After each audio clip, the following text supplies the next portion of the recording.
friends, Heidi here from Rain Country. God is good all the time, and I'm here today to talk about natural sodas and my favorite type to make and why. So there's many kinds out there that people make from various different means. Every one of the more natural methods involves some type of fermentation. So some examples of those would be kefir, kombucha, kvass, or even your beers such as ginger beer and root beer, not the strongly, heavily fermented ones. They're lightly fermented and are more of a fizzy sweet drink. And that's typically the way most of these are consumed. So let's talk just a little bit about a couple of these, because years ago I was making kombucha for a little while, but never fully enjoyed it. And back then, one of the reasons is because we were actually letting it go completely to vinegar. So it would be very tart. It didn't have any sweetness left in it and no fizz. It was just it was like just drinking a black tea vinegar. But even then, years later, when I tried to make it again and do a shorter ferment and have it more as a fizzy sweet drink with a little bit of tartness, even then I still didn't care for it because, well, I don't like tea, true tea, generally speaking. It doesn't matter which of the four, be it green, white, oolong, or black. I'll tolerate them sometimes, but for the most part, I just don't care for them.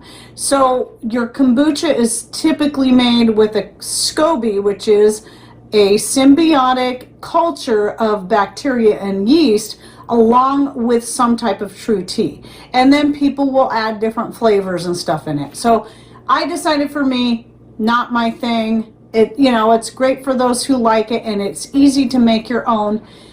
And then you've got kefir. I actually liked water kefir better than kombucha because then it didn't have any of that Camellia sinensis flavor in it at all. And you could drink it as a fizzy sweet drink. You can make it in herbal form, fruit form, whatever you wanted to do. I actually, for a while, was making a few different videos about water kefirs in particular. I'm not talking about milk kefirs. I've done those as well. I'll go ahead and try to compile those together in a single playlist if I don't already have it, so you can go back and check those old videos, because there are a few. I did one that was, I think, more of a fruit smoothie using the kefir, and I know I have one on an herbal tea kefir, which I made the tea and then fermented it with the kefir grains. One of the main differences between a kombucha SCOBY and kefir grains, even though they're very similar, because they're both symbiotic cultures of bacteria and yeast, but your kombucha SCOBY tends to be like a mat, a thick mat. You can also develop these on vinegar. I get them quite often, especially on my apple or my peach vinegars that I make. The peach vinegars get the biggest SCOBYs. And I have a video just on SCOBYs if you're interested in learning more about that I'll link to down below, where the kefir are little grains. They don't form as a mat, they form as little grains. They might clump together, but they're still small little grains that you can break up, and they do multiply, and they'll keep making more and more and more. And even though I did like the kefir grains better than the kombucha, I always end up falling back on my own homemade natural soda and my own way of doing it. Well, when I say my own way of doing it, it goes back to using a ginger bug to ferment with. And I first learned about the ginger bug when I was wanting to learn how to make mead without having to rely on any kind of store-bought yeast. And the thing that's great about making a ginger bug is all you need is some fresh ginger, sugar, and water. And so I use the ginger bug quite a bit to make meads. I started fermenting my kimchi that same way, using that to speed up the process, and loved it, because I used to do kimchi the more traditional old-fashioned way of letting it ferment in cold storage for 2 weeks. But I really liked using the ginger bug because it gave it the boost it needed without me having to keep it in a cold place. So in 3 to 5 days I could have a really great kimchi that did actually ferment, and I've never had any batches fail on me like I did with the old-fashioned method, using a heavy salt brine. And I have a video just on making the kimchi without the salt brine that I'll link to down below. And then from there I just started experimenting and realized, well, if I can use ginger, which is hard for me to get, especially an organic ginger locally and fresh, which it needs to be fresh, then why couldn't I do that with any fruit or herb. And so I started experimenting and making my own fermentation starters with whatever I had on hand. I've made them out of so many different things. I have a raisin one right back here that I'm going to use here in a minute. I've made them out of herbs like dandelion and red clover. I've made them out of dried fruits, be it freeze-dried or dehydrated. I've used orange peels. I've used so many different things to make a fermentation starter, and all of them have worked, no matter if I used it fresh or dry. Didn't matter what it was. I was able to get a good starter going. I've used them to ferment so many things, from hard-boiled eggs to wine, kimchi to natural sodas, meads, and much more. Oh, yes, and I've even used it to make bread on a few occasions, and I have a video I did on that, and I'll post it in the description box down below. It does take a little longer. You got to give it a couple of days, so you got to really be thinking ahead if you're going to use that. So here's what I like about the fermentation starter method. And by the way, I'm not going to go into all the basics about how to use a fermentation starter, how to make it. I'll be linking to that video in the description box down below. It's kind of a longer video that I did because I go into all the details on not just how to make it, which is really easy, but also how to refresh it, how to use it, how to keep it alive for years if you want, even change it out. I think when I started this one, I made it last year maybe from dried rhubarb, and then some time through the year I took out all the rhubarb that had turned to mush and traded it out for raisins. You can do that. You just got to strain it out. But anyway, I go into more detail in that video and the many things you can use it in. The thing I like about using a fermentation starter for making soda is I can ferment any kind of juice or anything, and it doesn't require near the amount of maintenance that something like kefir grains do, and I can always depend on it to work well for me. And it's easy and cheap to make new ones. If I ever feel that maybe I've let it go too long without feeding it and now it's vinegar, I can always get another one going. And in fact, I always have 2 or 3 go in my fridge at a time so I can switch them out. And if one ever just is not active enough because I forgot about it for too long, didn't use it for long enough, then I can toss that one. I can try to get it going again through some other means and just use one of the ones I already have while I get another one going from whatever. Again, you can use something as simple as dandelions from your garden, red clover, or any herb you have growing that you think would add a nice flavor. Maybe it's holy basil. But just keep in mind that the flavor of whatever you use, unless it's a real intense flavor like maybe peppermint, it's not likely that it's going to change the flavor of whatever it is that you're making. I tend to really like raisin for making the starters. An orange peel starter is pretty good too. But I really like the raisin because the flavor is so mild that it goes well with anything I'm going to ferment.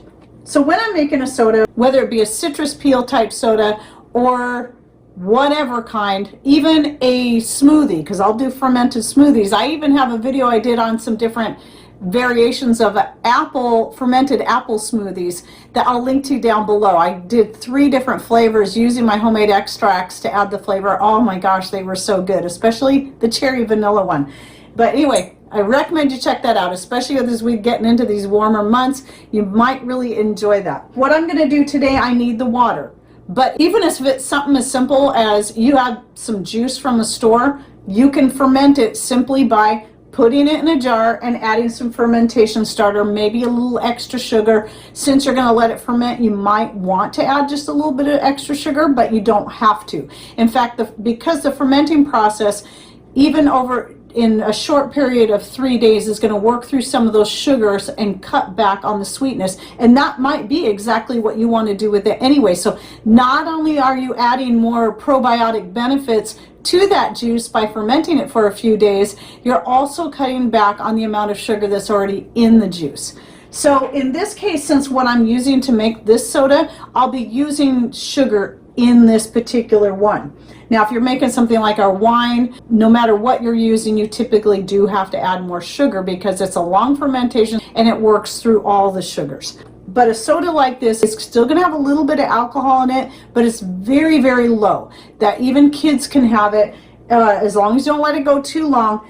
And so it's going to be a nice fizzy drink. You're drinking it while it's still in the very active stage of working through the sugars. So that's where the fizziness is coming from. So today what I'm making is a spruce tip soda. Now these were frozen, and one thing you can do is, if you want to make something like this, is you can make the spruce tips into a tea first and then ferment it. But what I'm doing to keep them more in a raw stage so I can hang on to the vitamin C and vitamin A that spruce tips are high in, because vitamin C and A are the first things that you're going to lose whenever exposed to heat. And it doesn't matter if it's freeze-dried foods that everybody wants to go on about how it retains all their nutrients. Yes, the process of preserving that is going to retain more nutrients, but unless you're eating it as is, or just rehydrating it in cold water and eating it, you're still going to lose your vitamin C and A when you go to cook those. So the same thing with the spruce tips. However, cooking them can also draw out more of their other properties that they have. But in this case, I do want to hang on to the A and C that's naturally in there. So what I do is I actually put the tips straight in here. And since these were frozen, I believe that one thing they do is they kind of break up nice and easy as long as they're still in the frozen state. I think that will help draw more out of the spruce tips when I do that. I did make some of this the other day and I love it. I love the flavor. It's a very nice, smooth, and refreshing flavor. So I just threw a bunch of fresh ones in there and I didn't measure them out, but I'm going to go ahead and measure this out for your sake. So this is a half-gallon jar, and I start in with 1 cup so I can see what it looks like. Definitely want to put in another cup, which is what I figured. So again, you can see these were frozen. I'm going to push them down in there and just dump them, just so I can get a good measurement. What I got there, I think that looks good. Let's just throw another handful in there for the heck of it. I actually do have quite a bit of spruce tips. I don't want to use them all up because I do want to make some more spruce tip syrup like I have back here, and I'm really enjoying these. Oh, the smell of them alone just in this bag is wonderful. And the great thing about something like this is, even for spruce tips, if you got them a little bit on the late side and they're a little more mature, when you're doing something like this or making a syrup, that's okay. It's when you're cooking or baking with them you want them in their most tender stage, or if you're just eating them right off the tree. They're best when they're small and very, very tender, and they're very tasty. So anyway, this is just one idea of one of the many types of sodas. So the easy thing about using a fermentation starter, be it a ginger bug or made from anything else, is that the amount of liquid, it's just the liquid you're adding. Not that it would hurt to add the pieces that are in there, but just the liquid typically, is that if you're doing a half gallon, then you're using a half cup. If you're making a quart jar, then you're using a quarter cup. If you're making a whole gallon, you're going to use a whole cup. So that makes it a lot easier to remember.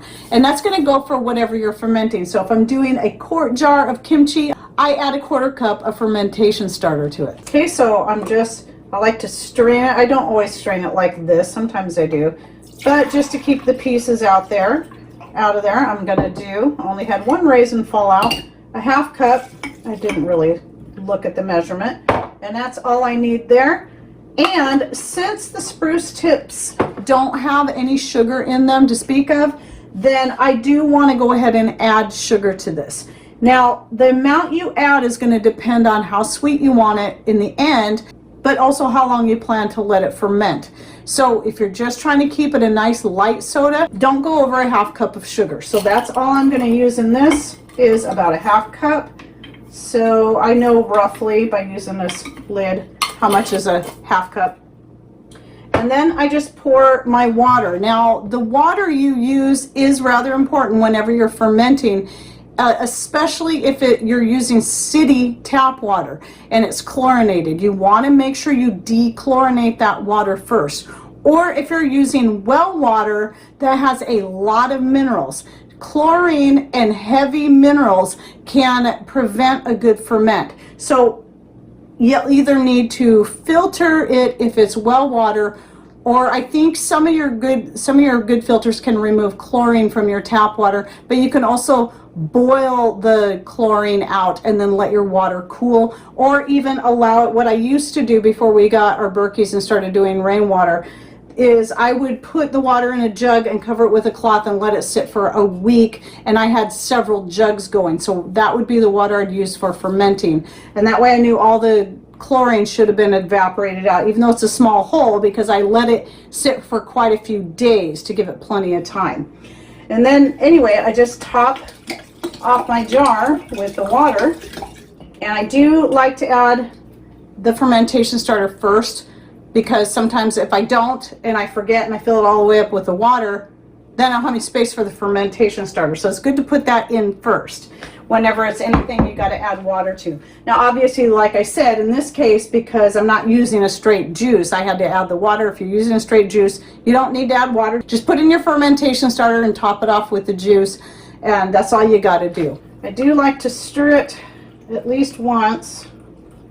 Get that sugar mixed up in there, the starter mixed up in there real well, and then get those spruce tips really infusing into the water nicely. And then in this case, since I'm using a plastic lid like this, which when I'm fermenting now, I do prefer the plastic lids because I don't have to worry about them rusting. You do want to make sure you have some kind of seal in there. That's best, especially if you're wanting to hold in that fizziness. And since it's such a short fermentation process, you do not need an airlock. And no, I don't put a cloth over this. You can, since it is a short one, but I prefer not to. I just like to use a lid like this. That way I can just tighten it down. I got the silicone ring in place, and I can periodically shake it up like that to make sure I'm getting all the sugar off the bottom and making sure everything's infusing well, and also to check to see if it's getting fizzy like it should be doing. And then you just want to keep it in a somewhat warm area for 3 to 5 days. Some people get a little freaked out if they don't see fizziness, whether it be in the fermentation starter that they're creating or in their soda or their vinegar or whatever it is they're making. If they don't see it right at day 3, just don't worry. It could just be because, like today right here, even though yesterday was a really warm day, today was cold enough we actually had to build a fire in the wood stove just to take the chill off the house. Now, I tend to do most of my fermenting here in the kitchen unless I've got a lot of vinegar going, then I'll do that in the other room. But I usually like to do it all right here where I can see it, and it's handy. You can also, years ago, I used to do it all on top of my refrigerator. That's a little easier to forget stuff when it's up there, especially towards the back. And I like to keep things out where I can see that, and then I'm more likely to remember to stir, like as the vinegar, the pineapple vinegar back here, I do like to stir my vinegar every day for at least the first couple of weeks. And then my sodas, if I was to put this up on top of the refrigerator where it's nice and warm, I'd probably forget about it, and then the next thing I know, it'd probably be vinegar, or it'd be exploding because I got a tight lid on it. So this way I remember to check it daily. So I just set it back there, and we're good to go. In 3 days that should be ready. So anyway, that's how I make a natural soda, and I really love using my fermentation starter because it's so easy for me to keep up on, and I can use it for many different things. Okay, well, I hope you enjoyed this video and it just gave you a couple ideas to get creative and start making your own natural sodas from whatever herbs or fruit that you already have growing, or even something that you bought at the store that you want to use up or just add more health benefits to it and a little bit of fizz. That's how you can do it. Well, share with us your ideas down below. What are your favorite types of fermented drinks to make? All right, well, thanks for watching. Take care and God bless.